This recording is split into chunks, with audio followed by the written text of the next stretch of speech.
What is the DOM? DOM stands for Document Object Model and is a programming interface for HTML and XML documents. It represents the page so that programs can change the document structure, style, and content. A web page is a document, and this document can be either displayed in the browser window or as the HTML source. A diagram of the HTML DOM is displayed below.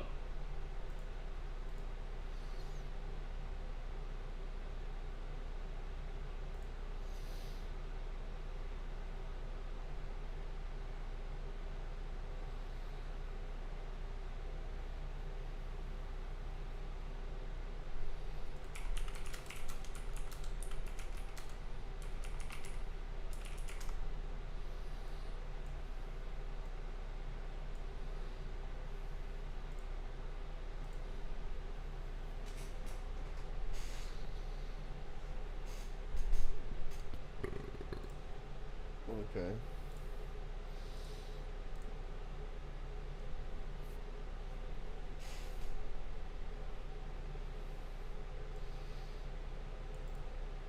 If you want to learn more about the DOM and gain a deeper understanding, w3.org have a great resource. Exploiting the DOM-based XSS is where the JavaScript execution happens directly in the browser without any new pages being loaded or data submitted to backend code. Execution occurs when the website JavaScript code acts on input or user interaction. Example scenario: the website's JavaScript gets the contents from the window.location.hash parameter and then writes that onto the page in the currently being viewed section. The contents of the hash aren't checked for malicious code, allowing an attacker to inject JavaScript of their choosing onto the web page.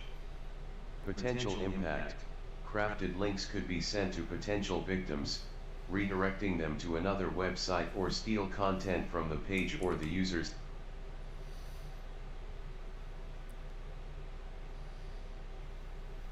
session. How to test for DOM-based XSS?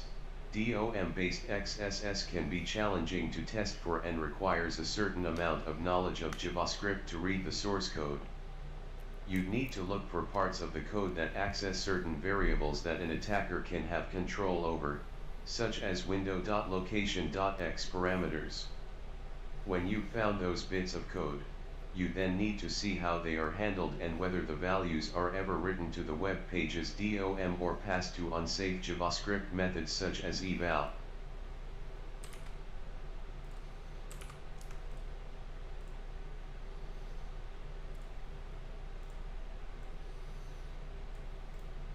AI Overview: DOM-based cross-site scripting.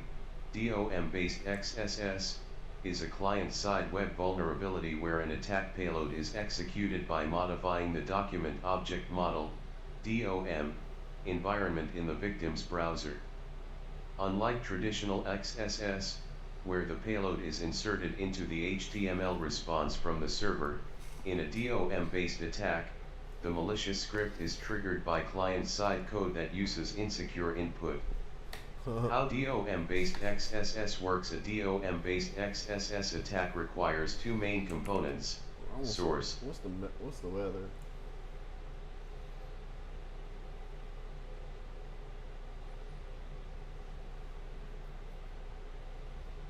It's finally cooling down.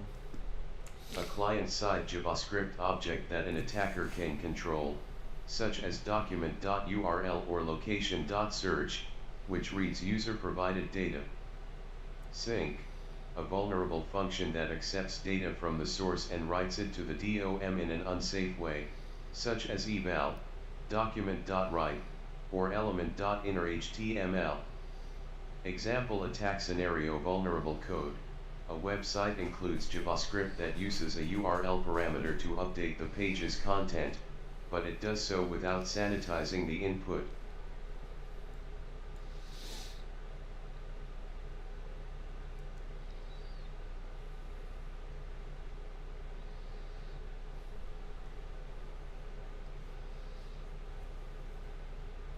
Huh.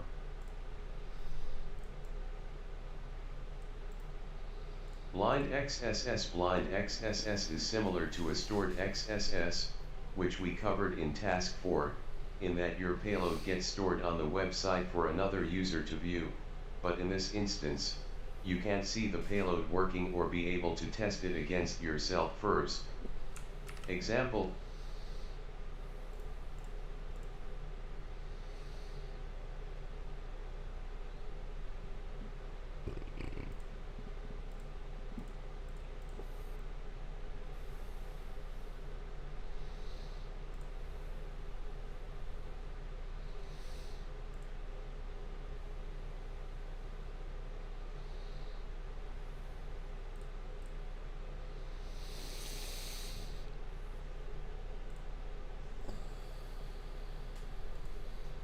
scenario, a website has a contact form where you can message a member of staff. The message content doesn't get checked for any malicious code, which allows the attacker to enter anything they wish. These messages then get turned into support tickets which staff view on a private web portal. Potential impact: using the correct payload, the attacker's JavaScript could make calls back to an attacker's website, revealing the staff portal URL, the staff member's cookies, and even the contents of the portal page that is being viewed. Now the attacker could potentially hijack the staff member's session and have access to the private portal. How to test for blind XSS: when testing for blind XSS vulnerabilities, you need to ensure your payload has a callback, usually an HTTP request. This way, you know if and when your code is being executed. A popular tool for blind XSS attacks is XSS Hunter Express. Although it's possible to make your own tool in JavaScript, this tool will automatically capture cookies, URLs, page contents, and more.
Oh, I'm tired.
payload is the JavaScript code we want to execute either on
The payload is the JavaScript code we want to execute either on another user's browser or as a proof of concept to demonstrate a vulnerability in a website. Your payload could have many intentions, from just bringing up a JavaScript alert box to prove we can execute JavaScript on the target website to extracting information from the web page or user's session. How your JavaScript payload gets reflected in a target website's code will determine the payload you need to use. To explain this, click the green Start Machine button on the right, and when the machine has loaded, open the below link in a new tab.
This one's a pain. I don't like how it's like that.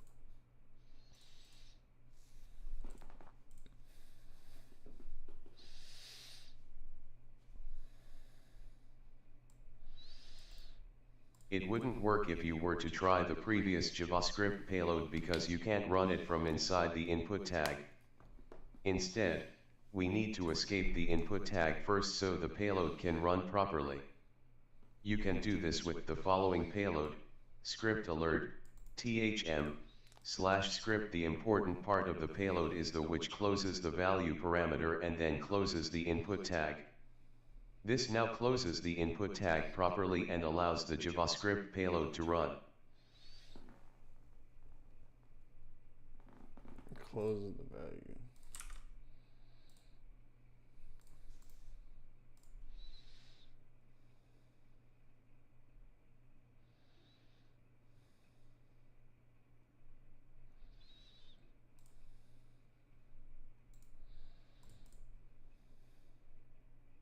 I don't see that closes it.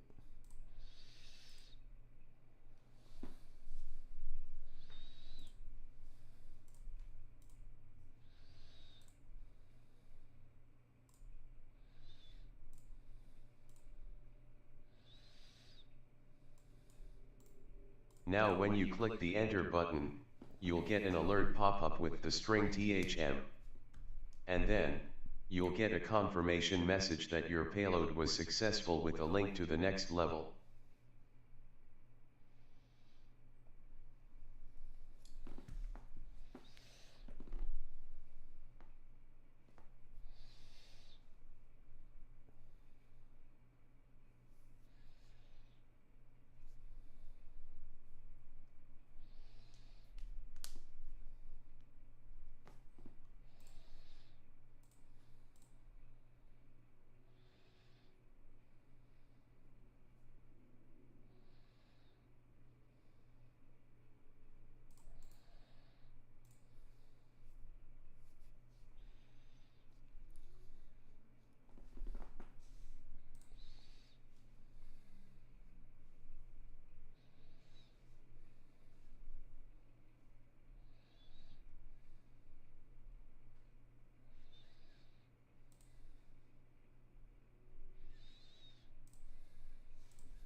Text area.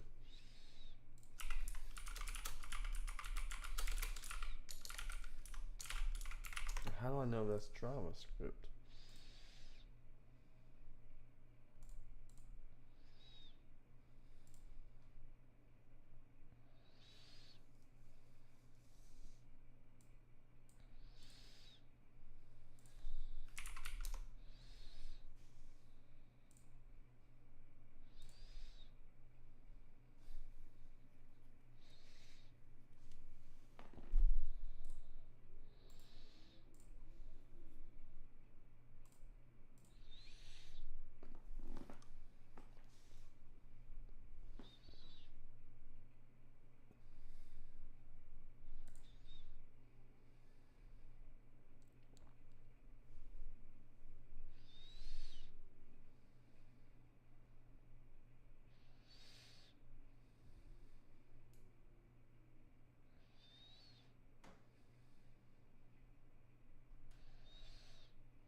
Looks like CSS.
I just cheated.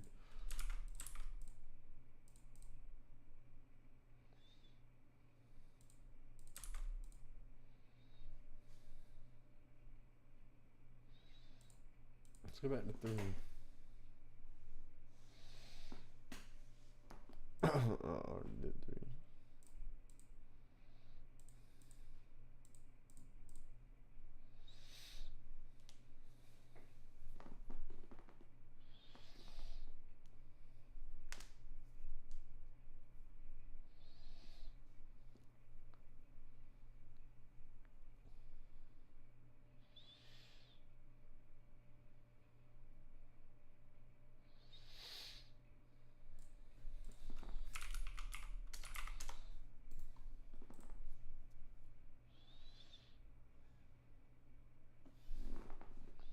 Band class name.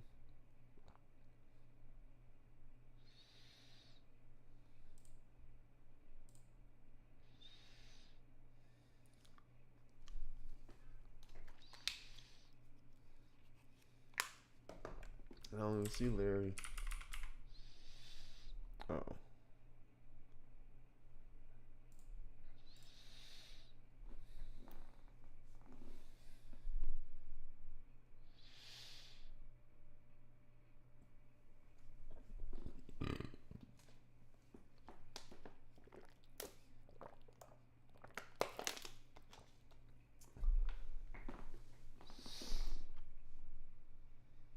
How do I know that?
So why wouldn't that work?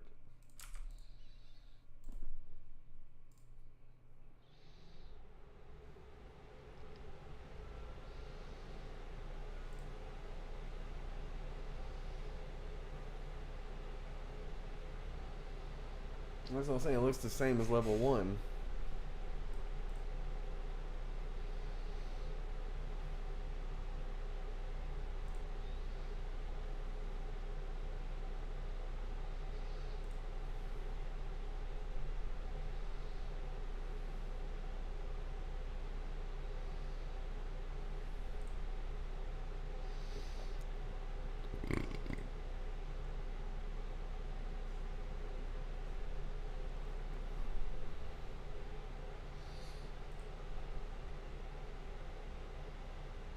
I don't see why it won't work. What's the difference? Oh, it's got that shit at the end.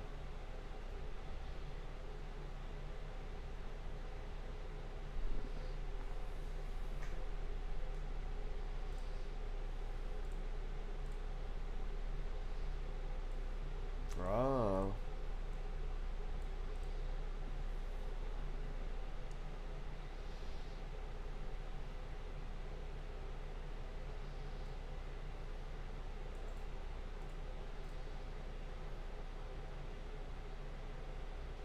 S script crypt alert / S script crypt. No way. That's fucking genius. No way. That's fucking badass. Because it filters out script.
Huh. It's a type of event of fire is when it's supposed to.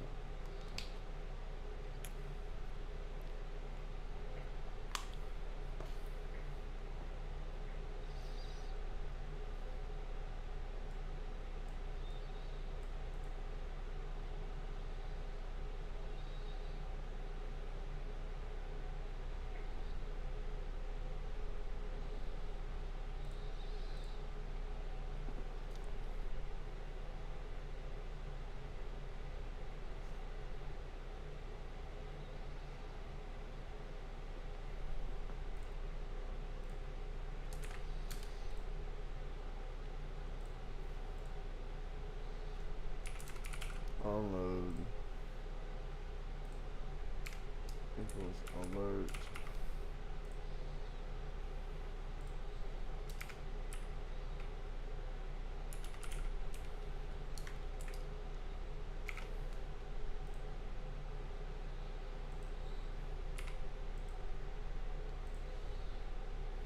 Huh.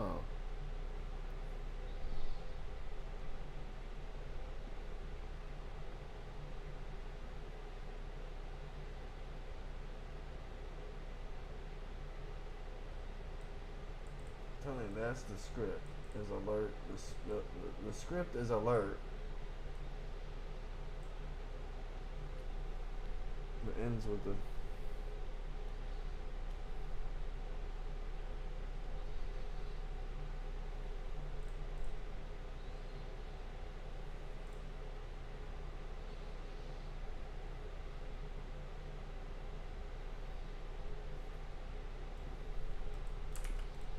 Let's try that. It didn't do shit.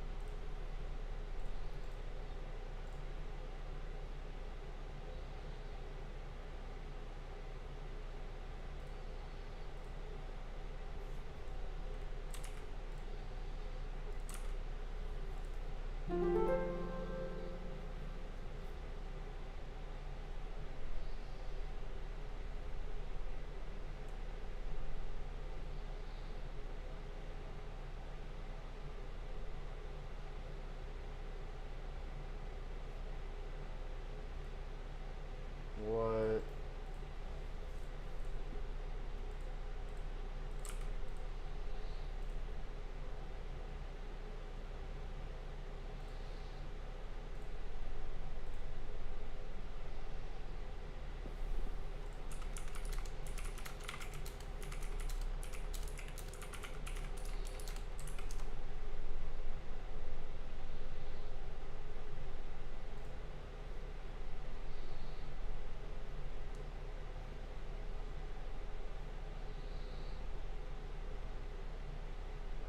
God, that's hard. That's a lot to understand. Holy shit.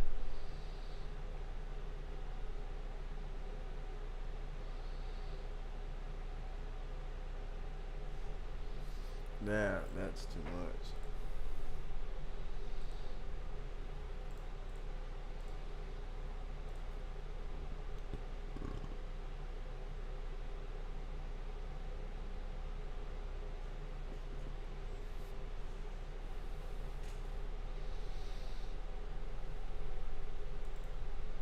For the last task, we will go over a blind XSS vulnerability. Ensure you terminate the previous machine and then click on the green Start Machine button on the right to load the Acme IT support website. You'll need to use the attack box using the blue button at the top of the page. Once loaded, open the link below inside the attack box's Firefox browser to view the target website. HTTP URL. Click on the Customers tab on the top navigation bar and click the Sign Up Here link to create an account. Once your account gets set up, click the Support Tickets tab, which is the feature we will investigate for weaknesses. Try creating a support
Let's see.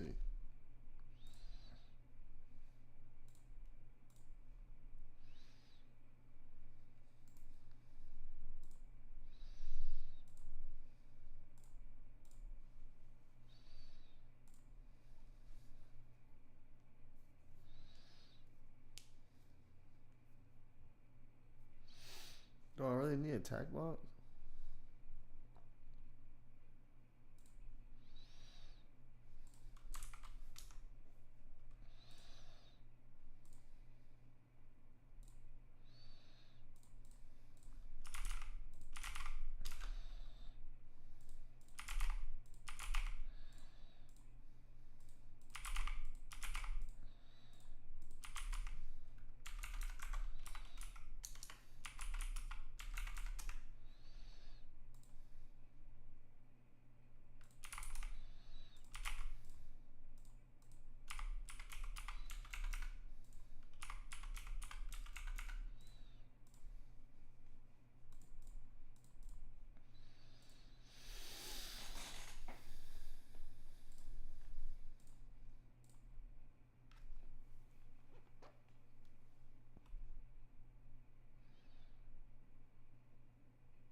Text area.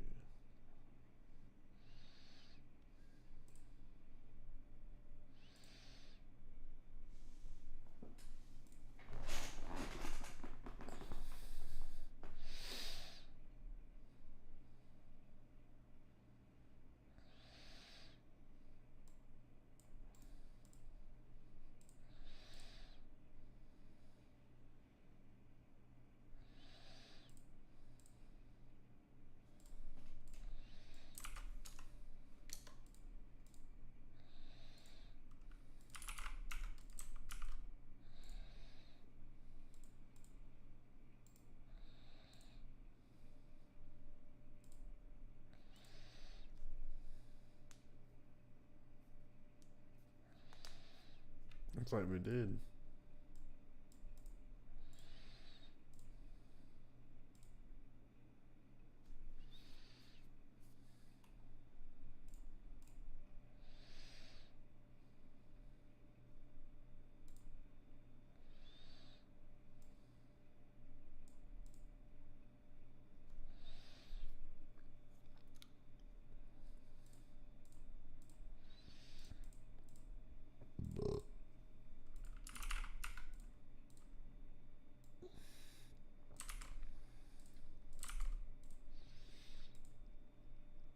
Woohoo.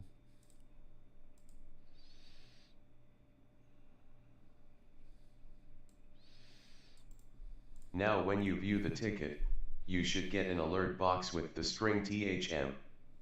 We're going to now expand the payload even further and increase the vulnerability's impact.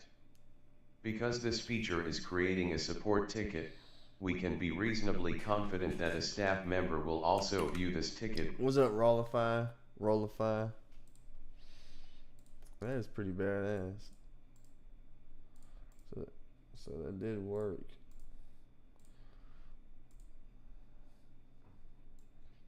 So that's crazy. It actually did escape the text area. But I don't see how. I don't. Here, there's a text area class. What's it look like here? Let's go back. See what it looks like without that. Text area class 1 control. How does that escape the text area? Oh, that's the text area we're escaping. Oh, I'm completely. I'm lost too, bro. Right here, we're just doing cross-site scripting, which I don't know shit about, but it's trying to teach me. I'm kind of understanding it. So evidently, any website that uses JavaScript for like text forms like this, you can create a new text form. If it contains JavaScript, you've used the page source. You can tell. It'll tell you got CSS cascade style sheets, and you'll find somewhere where it'll be using JavaScript. If it's using JavaScript, you can see if it's vulnerable to cross-site scripting, which you can use to either test to see. You can use the test to see if it's vulnerable from doing a little alert. And if you're able to successfully get an alert, you can then put payloads into it and potentially steal session cookies and send like a attack server, like a command and control server, so you can take over someone's website and steal all their information from just a cross-site scripting.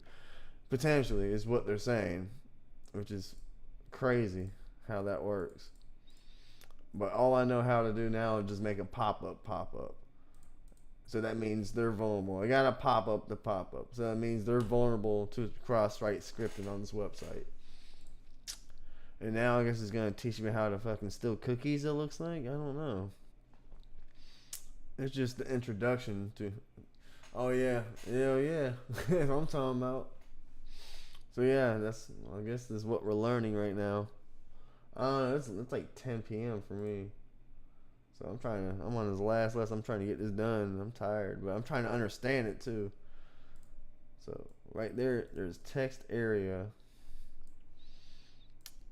Well, that's regular. That's if I don't escape the text area. So it's sanitizing the text with text area, but you can escape the text area by doing /text area, which will cause an alert to pop up.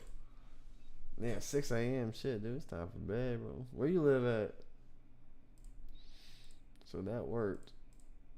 Let's try another one. Alright, so now when you get to blah blah, I'm not reading all that. Now when you view the ticket, you should get an alert box with the string THM.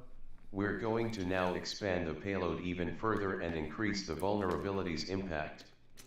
Because this feature is creating a support ticket, we can be reasonably confident that a staff member will also view this ticket, which we could get to execute JavaScript. Romania, fuck man, that's far. Where is Romania even at, dog? Yeah, Romania.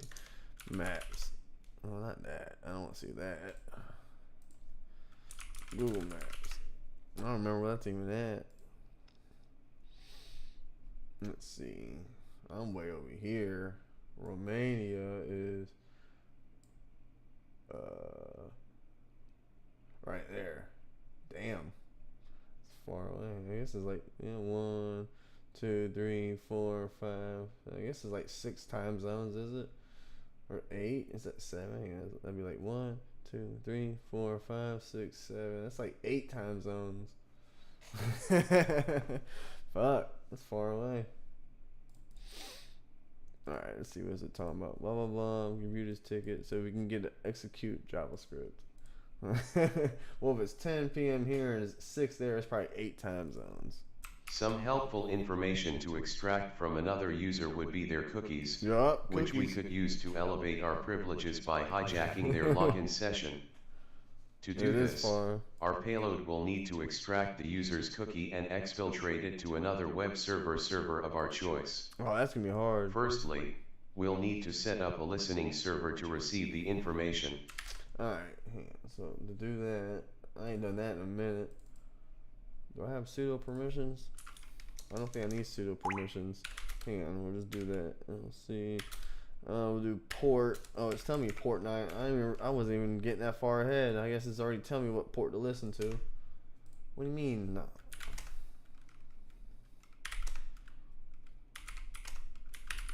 Why is it fucking up? God, it's so. Alright, bro, you take care, man. It's probably time for bed or whatever, or you're just working late. I don't know. I'll see you around, man. You take care. NC-L. Listen port. Dashport. Port 9001. The L option indicates that we want to use netcat listen mode. Is it listening? I don't fucking. I guess it is.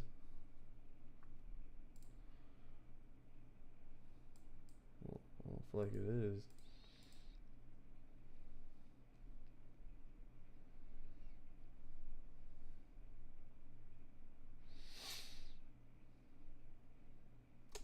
Is it fucking running? I don't know.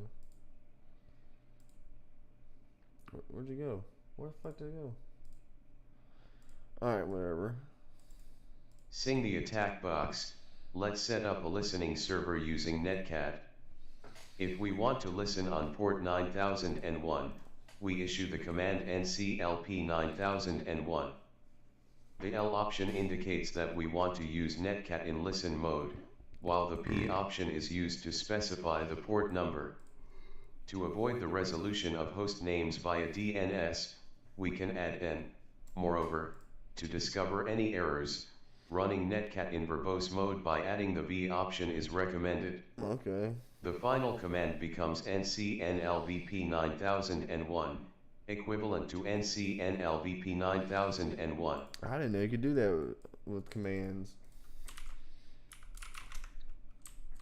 I didn't know you can do that. I didn't know you could do just a dash and add them all together. Well, that's listening.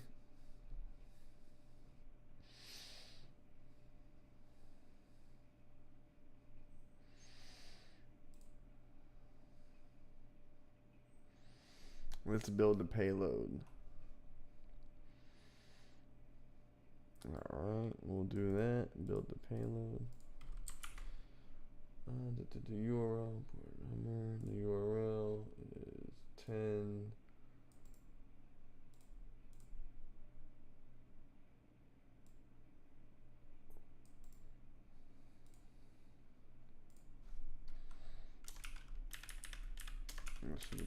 That should be the IP right there.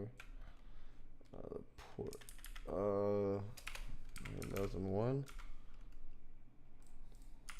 Test 3. Did it work? Ooh, that's hard. And there's the cookie.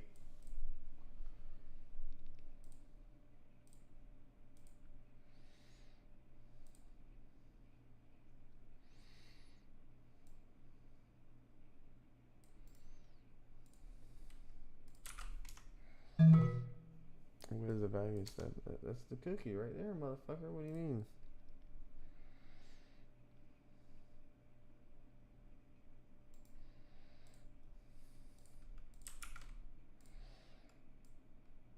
Oh, base. Can I use CyberChef? That's the code. CyberChef. Let's see. So the code. Let's see. That's base 64. From base 64. That's crazy.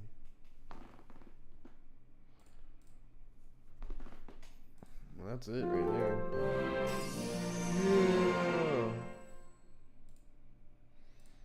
Yeah, we did it. Let's go back. I want to go back and read that though.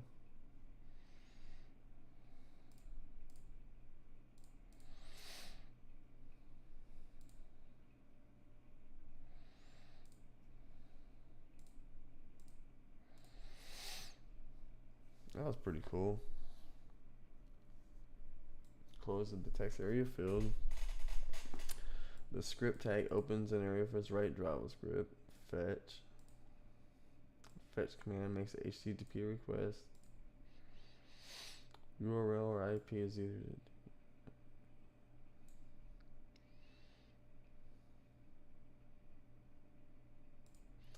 port number, tab box, cookie. Is the query string containing cookies? Yeah. Encodes. Do you have to do why does it have to be encoded?